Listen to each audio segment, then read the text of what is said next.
ৰাতিপুৱা খাবলৈ লৈ লৈছোঁ জলপান। আচলতে এইকেইদিন আপোনালোকক অকল জলপানে দেখাই আছোঁ। অলপ লোভ লগাইছোঁ আৰু এইফালে ধুনীয়াকৈ পাপাই কাটি থৈছে গুৰ। এনেকৈ কাটি থ'লে মানে ল'বলৈ ভাল হয়। আৰু কোমল চাউলখিনি যিহেতু মানে মায়ে তিৱায়, মানে খাব টাইমত। মোৰ যিহেতু তেনেকৈ আমি তিওৱা নহয়, মই মানে নাজানিলোঁ যে অলপ দেৰি গৰম পানীত তিয়াই থয়।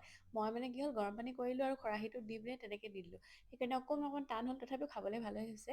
আৰু এইফালে মেইন দৈ। আচলতে দৈ মানে জলপান খাই খুব ভাল পাওঁ। কিন্তু এই দৈখিনিৰ কাৰণে বাৰে বাৰে খাব মন গৈ থাকে। আপোনালোকৰ দেখি লোভ লাগিছে চাগে, দৈখিনি ইমান বেছি ভাল। তাৰপিছতে ইহঁতক দুইটাকে কলেজ স্কুলৰ পৰা লৈ আহিলোঁগৈ। মই এইফালে দেখিছে নহয়, এইজনী মই। তো আহিলোহে হয়, আচলতে ভাত খোৱাই নাই।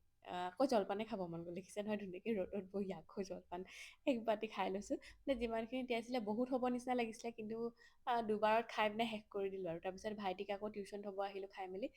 এয়া হৈছে একেবাৰে ৰাতি। আজি মানে অকণমান চাকনা বুলিয়ে কওঁ আৰু আমি, আপোনালোকে কি কয় নাজানো, অলপ বনাইছিলে। এইফালে মাহঁতে লৈ লৈছে, দেখিছেই নহয় আৰু। পাপা বহি আছে। মই যে মানে ঘৰতে ইমান ঠাণ্ডা পৰে যে মই টুপি চুপি পিন্ধি লওঁ। এইফালে মাহঁতে দেখিছে নহয় চিয়াৰ্ছ কৰিছে। এইফালে এইখিনি মই লৈ লৈছোঁ। মাজে সময়ে কেতিয়াবা খাওঁ আৰু, যিহেতু সদায় খোৱা এইবোৰ ভালো নহয়। কেতিয়াবা একেলগে ঠাণ্ডা দিনত আচলতে খাই বেছি ভাল লাগে ন এইবোৰ। এইটো মানে একদম গৰম গৰম। তাৰপিছত সেইফালে আমি গোটেইখিনি এতিয়া খাই লওঁ বা